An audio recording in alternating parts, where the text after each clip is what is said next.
When her husband left her, Monique literally had nothing. No job, no family, no relatives who could help her. One morning, she and her children had nothing to eat except one piece of egg. Imagine that. One egg was all they had between them and starvation. She said, and I quote, "Kapag nanay ka, kaya mong tiisin yung gutom. Ang lahat." Close quote. Kapag nakikita, hindi pa pala tapos yung quote, kapag nakikita mo yung anak mo na nagugutom, gagawin mo ang lahat para sa kanila. Isn't this a familiar picture of what it means to be a mother?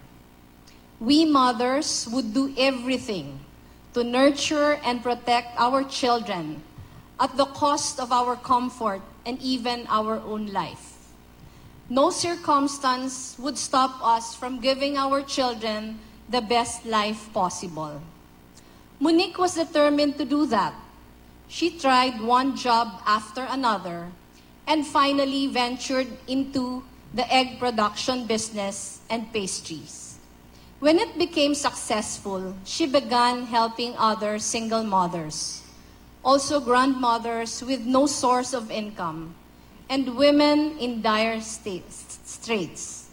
For Monique, her life's purpose is not only to help her family, but also to help other women triumph too.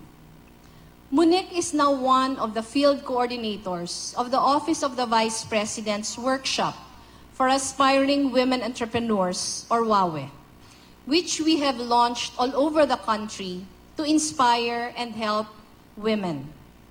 Monique is one of the many mothers who who exudes unique strength, not the rude, harsh kind that disempowers and frightens others into silence, but the kind of strength that nurtures and empowers others to become the best version of themselves. Mothers are not only designed to be physically strong, we are also built to absorb our children's tears with our warm embrace, carry their wails with our calloused hands, and heal their frustrations with our indefatigable hope. Despite being the first ones to get up in the morning and the last ones to go to sleep at night, we continue to rise early and be prepared to fight fiercely in the face of those who would hurt us. Mothers have that extra something that can push children to do better when they feel that they are not good enough, and strengthen husbands when they are facing battles of their own. As you might know, I have 3 daughters of my own. And if you ask me, no other role is as important nor as fulfilling as being a mother of these 3. When my husband decided to enter politics, we had just gotten married. At that time, I was an economics teacher at a local university in Naga. But he persuaded me to take up law because of a promise he made to my father. He had told my father, when he was asking for my hand in marriage, that even if we are married already, he will still make sure that I will fulfill my father's dream for me. So I taught full-time, all day, and during the night, I went to law school. When we started having children, I had to work during the day, go to law school at night, and take care of the children when I go home.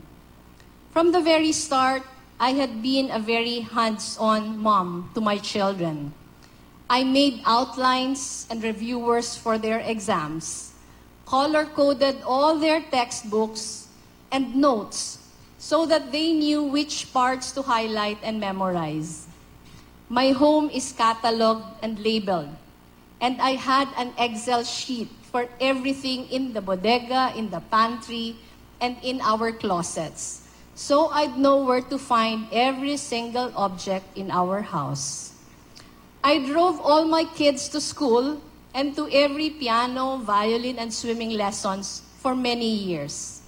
In fact, Most of the nannies and drivers of my children's classmates became my friends. And I have become the proud ninang at many of their weddings. I am not telling you all this to paint a perfect picture of myself and my home. I am telling you that I could do all this before because I lived in Naga, where everywhere is 5 minutes away. And more importantly, I didn't have to do all the parenting myself. My husband Jesse was just as hands-on. Even when Jesse became a politician, he always made sure we ate all meals together as a family. Breakfast, lunch, and dinner.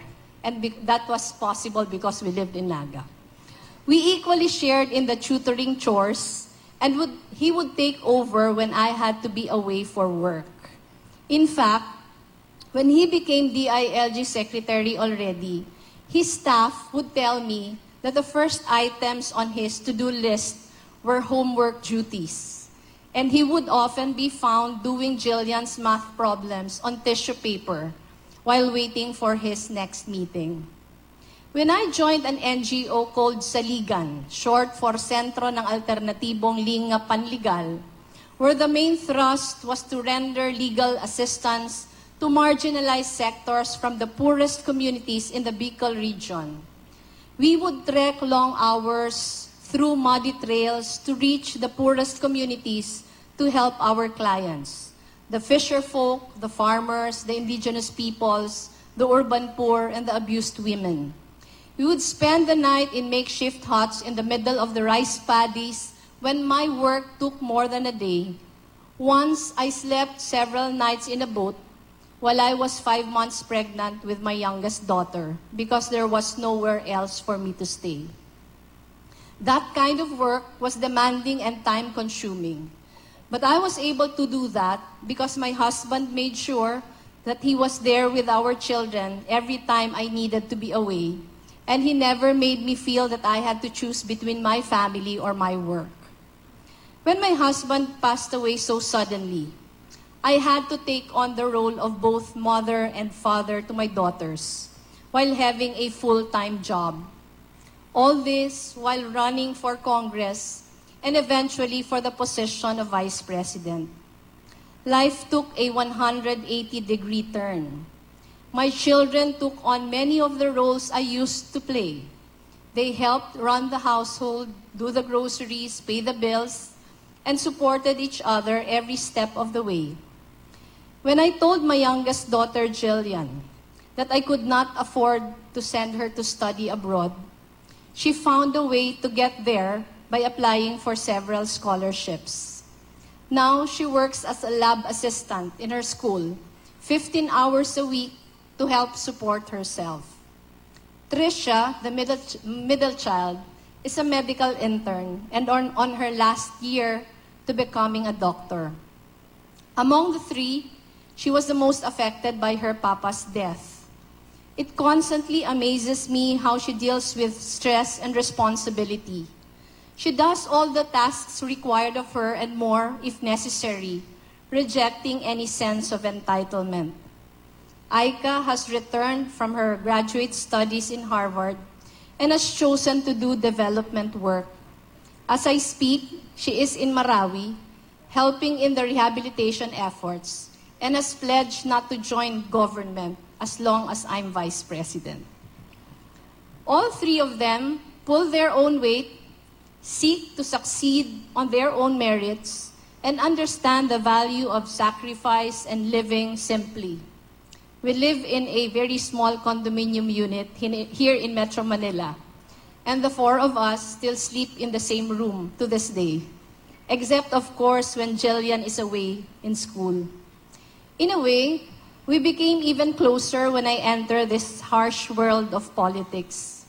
A small group of women who are fiercely protective of each other. In many ways, the many difficulties we have faced have made my daughters truly become strong, independent, caring women who are very self-aware and empowered. In my heart of hearts, I hope that the way we raise them has helped them to become better individuals. We sowed lots of quality time and lifelong lessons like hard work, integrity, compassion, and selfless service.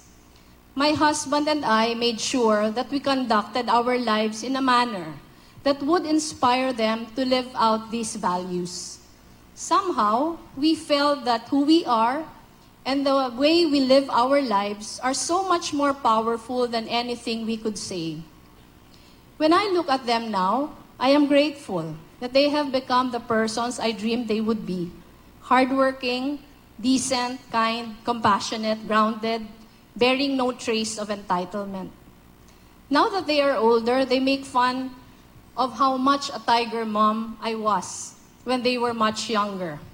But they admit that they are thankful that I pushed them in a way that they tried to be the best that they can be.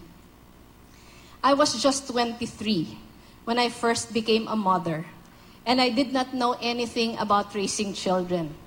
I admit that I only relied on intuition, on faith, and on love. To me, the task of nation building is somewhat like motherhood. We selflessly give ourselves to helping those who need it the most, and we give without counting the cost. When I assumed office in 2016, we took it upon ourselves to focus on helping the poorest families in the country. We turned the Office of the Vice President into an advocacy-heavy organization that links communities to private groups to better serve our fellow countrymen in dire need of help. Our program, Angat Buhay, became our brave response to uplift the lives of Filipino families, especially those from the smallest, farthest, and poorest communities. Just last week, I accepted the challenge to take the lead in the government's efforts to fight illegal drugs against the advice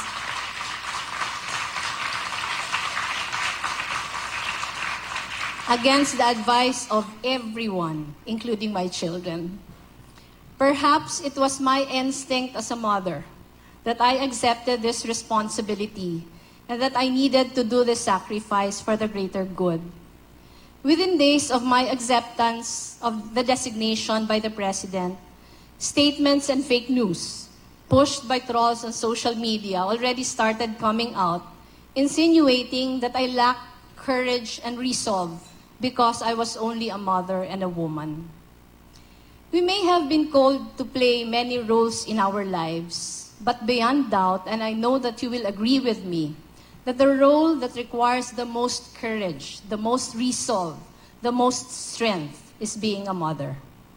So to all mothers and women in this room and across the nation, remember that you are made for times like this, and you are meant to survive even during the most difficult times.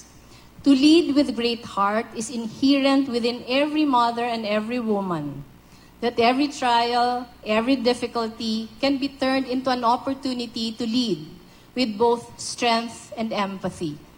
And this is what we all need to have, the kind of strength that draws from a deep well of love, compassion, humility, courage, and integrity. So may you continue to lead with great heart, one that beats bravely to serve at all costs to help the last, the least, and the lost. Thank you very much. Mabuhay po kayong lahat.